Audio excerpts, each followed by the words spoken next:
had two new wars of aggression by Israel and the United States. We know from the Nuremberg judgment that the war of aggression is a supreme international crime. We see the transgression of the equal sovereignty of nations again by the United States and Israel. The founding principle, the essential principle of the United Nations is the sovereign equality of nations. You can't get along without it. And they're trying to trash both. We see excessive force everywhere. Hammurabi said an eye for an eye.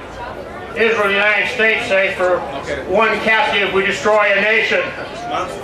We arrest, we torture, we bomb. Indiscriminate bombing.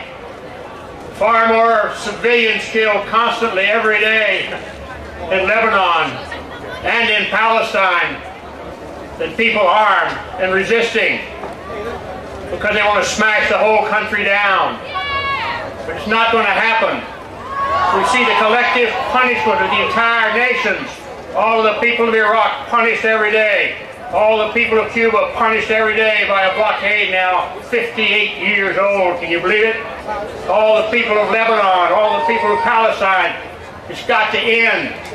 We've got to get rid of this war lover president. We've got to get an end to U.S. militarism. We're spending more on arms than the rest of the world combined. We have to work harder than on anything else to reduce U.S. and worldwide military spending. There's going to be war until we do. We've got to do the same thing with nuclear weapons. While the United States is condemning North Korea and Iran, threatening to take them over, regime change, because they were working on nuclear weapons perhaps, who knows. The United States has 4 new generations of nuclear weapons, and more nuclear weapons than the rest of the world combined. And more sophisticated delivery systems than anybody. We can strike any place on the earth within 30 minutes in order to do so. And that has to end, because there will be resistance constantly in the United States. We have made more enemies during the presidency of George Bush and the rest of our history combined. So you can't beat up on people without making enemies.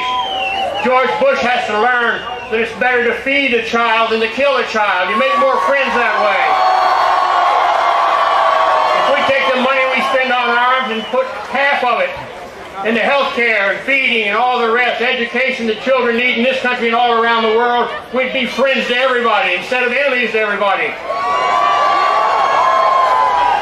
We have, above all, perhaps, those of us who are citizens here, a solemn obligation to the Constitution of the United States to impeach President Bush and his war cohorts.